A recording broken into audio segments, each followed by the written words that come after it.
जय श्री राम दोस्तों, आप सभी का स्वागत है एक और फिर से नई कथा के साथ। गुरु मंत्र का प्रभाव क्या होता है? जब लोग गुरु मंत्र ले लेते हैं, गुरु से दीक्षा ले लेते हैं, तो क्या उसका असर होता है? स्कंद पुराण के ब्रह्मोत्तर खंड में कथा आती है। काशी नरेश की कन्या कलावती के साथ मथुरा के दासाहर नामक राजा का विवाह हुआ। विवाह के बाद राजा ने अपनी पत्नी को अपने पलंग पर बुलाया, परंतु पत्नी ने इनकार कर दिया। तब राजा ने बल प्रयोग की धमकी दी। पत्नी ने कहा, स्त्री के साथ संसार व्यवहार करना हो तो बल प्रयोग नहीं, स्नेह प्रेम प्यार का प्रयोग करना चाहिए। हे नाथ, मैं आपकी पत्नी हूँ, फिर भी आप मेरे साथ बल का प्रयोग करके संसार व्यवहार ना करें। आखिर वह राजा था। पत्नी की बात सुनी अनसुनी करके नज़दीक गया। ज्यों ही उसने पत्नी को स्पर्श किया, त्यों ही उसके शरीर में विद्युत जैसा करंट लगा। उसका स्पर्श करते ही राजा का अंग अंग जलने लगा। उसका स्पर्श करते ही राजा का अंग अंग जलने लगा। वह दूर हटा और बोला, क्या बात है? तुम इतनी सुंदर और कोमल हो, फिर भी तुम्हारे शरीर के स्पर्श से मुझे जलन होने लगी है। पत्नी कहती है, हे नाथ, मैंने बाल्यकाल में दुर्वासा ऋषि से शिव मंत्र लिया था। वह जपने से मेरी सात्विक ऊर्जा का विकास हुआ है। जैसे अंधेरी रात और दोपहर एक साथ नहीं रहते, वैसे ही आपने शराब पीने वाली वेश्याओं के साथ और उल्टाओं के साथ जो संसार भोग भोगे हैं, उससे आपके पाप के कण आपके शरीर में, आपके मन में, आपकी बुद्धि में हैं और बहुत ही अधिक हैं।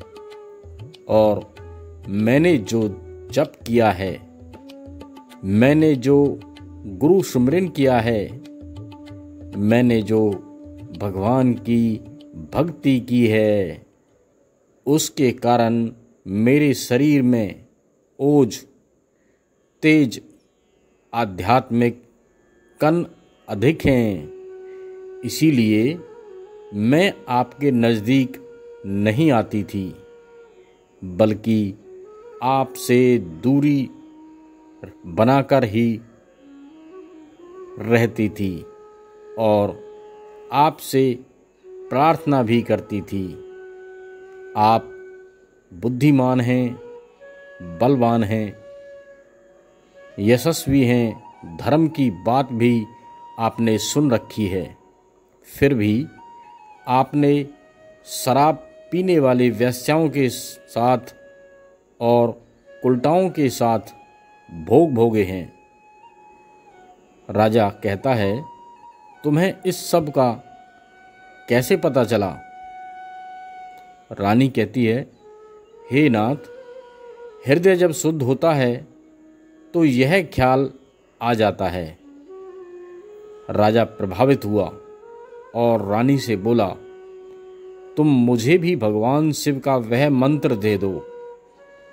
रानी, आप मेरे पति हैं, मैं आपकी गुरु नहीं बन सकती। हम दोनों गार्गाचार्य महाराज के पास चलते हैं। दोनों गार्गाचार्य जी के पास गए और उनसे प्रार्थना की। उन्होंने स्नान आदि से पवित्र हो यमुना तट पर अपने शिव स्वरूप के ध्यान में बैठकर राजा और रानी को निगाह से पावन किया।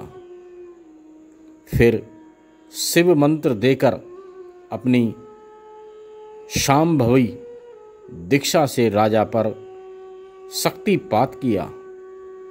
कथा कहती है कि देखते ही देखते कोटि कोटि कोए राजा के शरीर से निकल कर पलायन कर गए। काले कोए अर्थात तुच्छ परमाणु, काले कर्मों के तुच्छ परमाणु करोड़ों की संख्या में सूक्ष्म दृष्टि के दृष्टाओं द्वारा देखे गए हैं। सच्चे संतों के चरणों में बैठकर दीक्षा लेने वाले सभी साधकों को इस प्रकार के लाभ होते ही हैं। मन बुद्धि में पड़े हुए तुच्छ कुसंस्कार भी मिटते हैं। परमात्मा प्राप्ति की योग्यता भी निखरती है।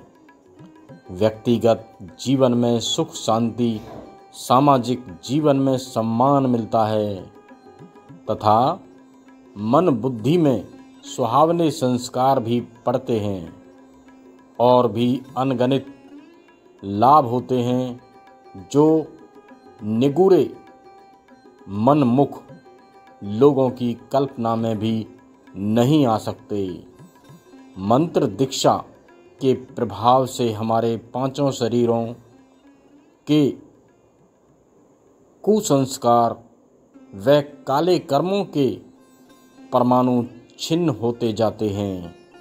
थोड़ी ही देर में राजा निर्भर हो गया और भीतर के सुख से भर गया। शुभ अशुभ, हानिकारक व सहायक जीवाणु हमारे शरीर में ही रहते हैं। पानी का गिलास होठों पर रखकर वापस लाएं तो उस पर लाखों जीवाणु पाए जाते हैं। यह वैज्ञानिक अभी भी बोलते हैं, परंतु शास्त्रों ने तो लाखों वर्ष पहले ही कह दिया था। तो दोस्तों, अगर आपको ये कथा अच्छी लगी हो